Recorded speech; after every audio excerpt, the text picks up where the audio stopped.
छत्तीसगढ़ के कोरबा डिस्ट्रिक्ट के कुसमुंडा शहर में एक परिवार रहता था और इस परिवार में एक बेटी थी जिसका नाम सलमा सुल्ताना था। ये लड़की पेशे से एक लोकल न्यूज़ चैनल में जर्नलिस्ट प्लस एंकर की जॉब किया करती थी। क्योंकि ये दिखने में काफ़ी सुंदर थी, इसका बोलने का तरीका भी बहुत ही अच्छा था, इसीलिए छत्तीसगढ़ में ये बहुत जल्दी फेमस हो गई थी। अपने काम के चलते ये कोरबा डिस्ट्रिक्ट के मेन सिटी एरिया में ही एक रेंट का हाउस लेकर रहा करती थी। जाने आने के लिए इसके पास एक स्कूटी थी जिससे ये अपनी जॉब पर भी जाती थी। अब ये दिन था 21 अक्टूबर 2018 का, जब सलमा सुल्ताना अपने घर यानी कि कुसमुंडा आई हुई थी।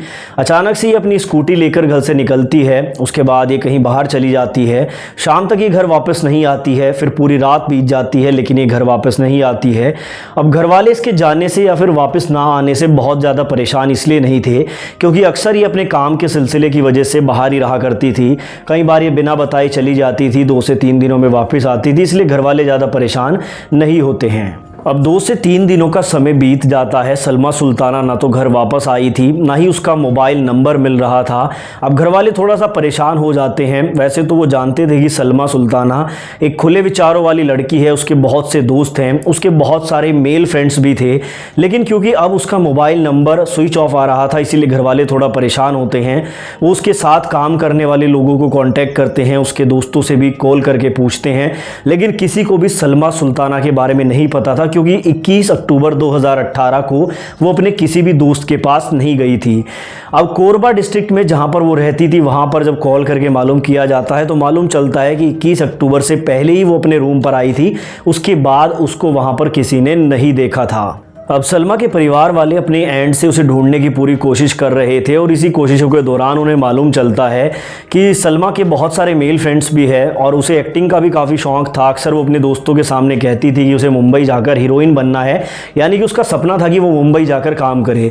कहीं से सलमा के परिवार वालों को ये मालूम चलता है कि वो अपने किसी बॉयफ्रेंड के साथ मुंबई चली गई है और इसीलिए अब वो वापस नहीं आएगी। परिवार वाले भी इन बातों पर यकीन कर लेते हैं। उन्हें भी यही लग रहा था कि उनकी बेटी शायद अपने किसी मेल फ्रेंड के साथ मुंबई चली गई है और कुछ दिनों के बाद वो वापस आ जाएगी, इसलिए परिवार वाले भी अब उसे ढूंढना बंद कर देते हैं।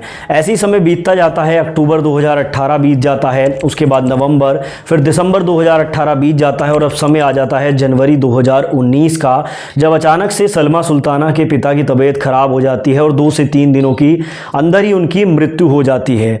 अब जो सलमा के बाकी घर वाले होते हैं उसके सारे दोस्तों को इस बात की खबर देते हैं कि किसी तरीके से ये खबर सलमा तक चली जाए और वो आखिरी बार अपने पिता को देखने के लिए आ जाए। लेकिन कमाल की बात यह है कि सलमा अपने पिता की अंतिम दर्शन करने के लिए भी नहीं आती है।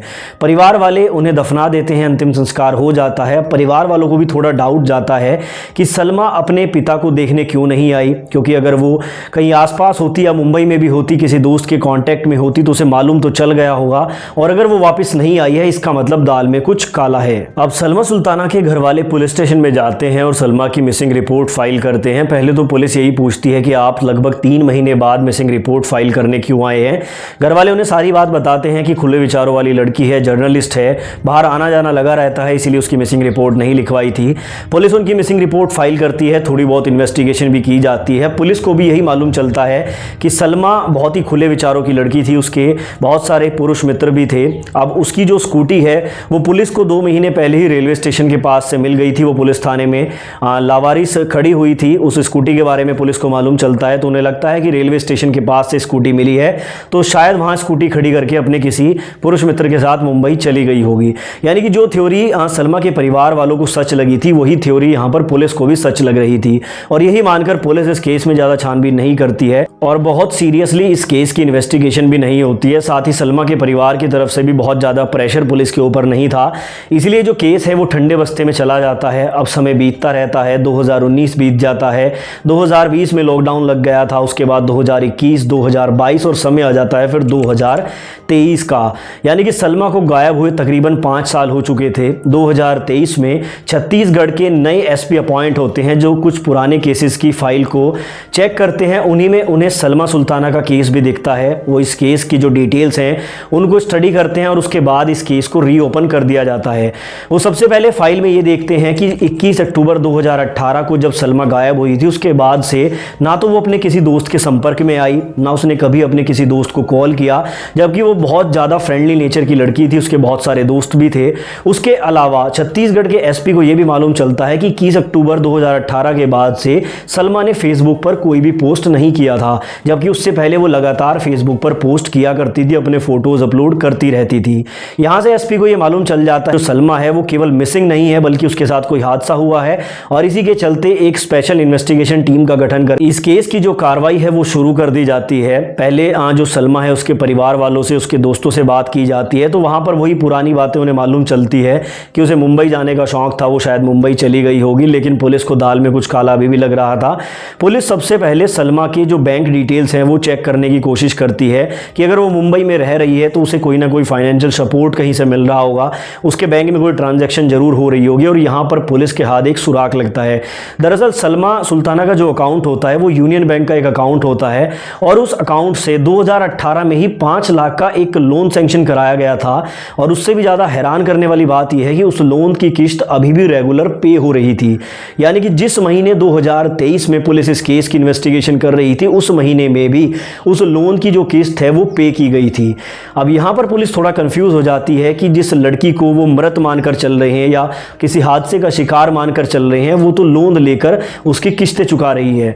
पुलिस बिना देरी किए बैंक जाती है और बैंक में ये पता करती है कि इस लोन की किस्तें कौन पे कर रहा है, और यहाँ पर ये जो केस है वो एक अलग ही मोड में चला जाता है। अब बैंक से जानकारी निकालने पर पुलिस को मालूम चलता है कि इस लोन की किस्तें कोरबा डिस्ट्रिक्ट में ही एक जिम का ओनर पे कर रहा है। इस जिम का नाम गंगा श्री जिम था और इसके ओनर का नाम मधुर साहू था, और वही व्यक्ति इन किस्तों को जमा कर रहा था। पुलिस बिना देरी किए उसकी जिम में जाती है, लेकिन वो जिम में नहीं मिलता है। वहाँ पर जो लोग मिलते हैं उन्हें कहा जाता है कि मधुर साहू जैसे ही आए उसे पुलिस स्टेशन में भेजा जाए। उसके बाद पुलिस उसका इंतजार करती है, लेकिन मधुर साहू 2 दिन बाद तक भी पुलिस स्टेशन में नहीं जाता है। पुलिस वापस से उसकी जिम में जाती है तो वो वहाँ फरार हो चुका था, उसका मोबाइल भी बंद था। उसके घर जाते हैं तो वो अपने घर से भी फरार हो चुका था। यानी कि यहाँ पर मधुर साहू के फरार होने से पुलिस को उनका पहला सस्पेक्ट मिल गया था। पुलिस बिना देरी किए 2018 की मधुर साहू की और साथ में सलमा सुल्ताना दोनों की CDR यानी कि कॉल डेटा रिकॉर्ड निकालती है। उनकी लास्ट लोकेशन भी निकाली जाती है। जिस दिन 21 अक्टूबर 2018 को सलमा गायब हुई थी उस दिन इन दोनों की मोबाइल लोकेशन बिल्कुल सेम थी, यानी कि उस दिन ये दोनों साथ में थे। उसके अलावा दोनों की CDR में ये भी मालूम चलता है कि 2018 में या उससे पहले ये दोनों घंटों तक फ़ोन पर बातें किया करते थे। इस आधार पर जब बाकी जानकारी निकाली जाती है तो मालूम चलता है कि मधुर साहू और सलमा रिलेशनशिप में थे 2018 में, क्योंकि उस टाइम पर सलमा इसकी जिम में ट्रेनिंग करने के लिए जाती थी और उसी दौरान इनकी दोस्ती हुई थी और ये दोनों रिलेशनशिप में आ गए थे। अब इसके बाद जब मधुर साहू को ढूंढने की कोशिश की जाती है तो वो फरार हो गया था, यानी कि कहीं ना कहीं इस केस में मधुर साहू का डायरेक्ट इन्वॉल्वमेंट था। अब पुलिस पूरी जी जान लगाकर मधुर साहू को ढूंढ रही थी, लेकिन उसे ढूंढने में काफ़ी समय लग गया और फाइनली 14 अगस्त 2023 को मधुर साहू को उसके एक दोस्त कौशल के साथ गिरफ्तार कर लिया जाता है। इन्हें पुलिस स्टेशन में लाया जाता है। पहले तो मधुर साहू पुलिस के सवालों के गोलमोल जवाब दे रहा था, लेकिन जब उसके साथ सख्ती से पूछताछ होती है और उसके साथ मिले उसके दोस्त कौशल से जब अलग बैठाकर पूछताछ होती है तो ये केस पानी की तरह साफ हो जाता है। मधुर साहू और कौशल दोनों ही एक्सेप्ट कर लेते हैं कि 2018 में सलमा सुल्ताना की हत्या किसी और ने नहीं बल्कि इन दोनों ने मिलकर ही की थी।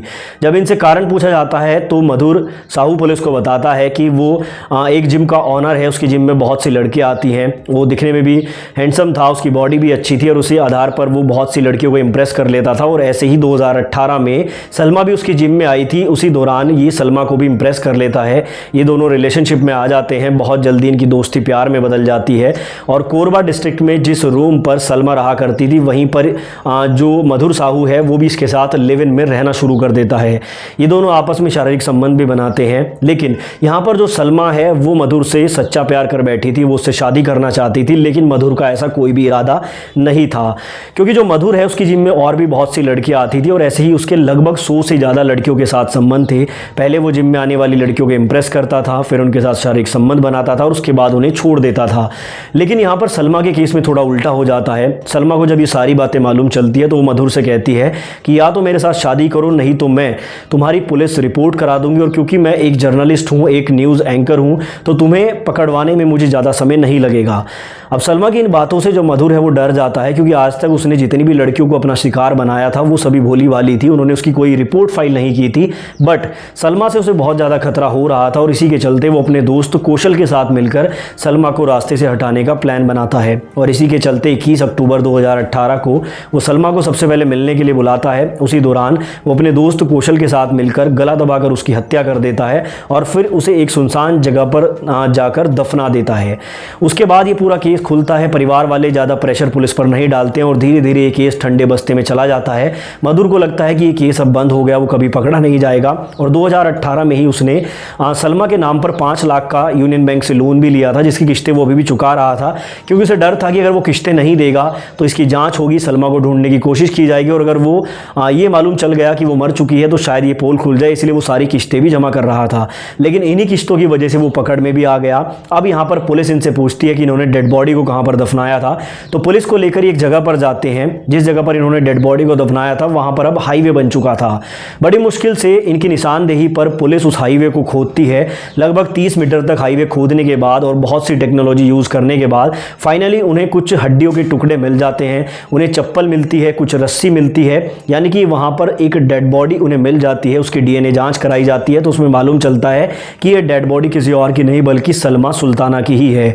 अब यहाँ से कंफर्म हो चुका था, डेड बॉडी भी मिल चुकी थी, जो मर्डर का मोटिव है वो भी मालूम चल गया था। लेकिन यहाँ पर पुलिस एक और व्यक्ति यानी कि जिसका नाम अतुल शर्मा था उसको भी गिरफ्तार करती है। जब इन्होंने सलमा की हत्या की थी तो इन्होंने अतुल को ही बुलाया था, उसी की गाड़ी में सलमा की डेड बॉडी को ये लोग लेकर गए थे। पुलिस ने मुख्यतः 3 लोगों को सस्पेक्ट बनाया, जिसमें मधुर साहू, उसका दोस्त कौशल और उसका दोस्त अतुल शर्मा शामिल है। इन तीनों पर कार्रवाई होती है, सारे सबूत सारे गवाहों के आधार पर कोर्ट में पेश किया जाता है। आज भी ये तीनों जेल में हैं, लेकिन इस केस को जानने के बाद एक चीज़ क्लियर होती है कि जिस इंसान पर आप सबसे ज़्यादा भरोसा करते हैं वो भी आपको धोखा देने से पीछे नहीं हटता है। आपको ये कहानी कैसी लगी और इस कहानी से आपने क्या शिक्षा ली, कमेंट में ज़रूर बताएं, और ऐसी वीडियोस देखने के लिए हमारे चैनल को सब्सक्राइब करना ना भूलें।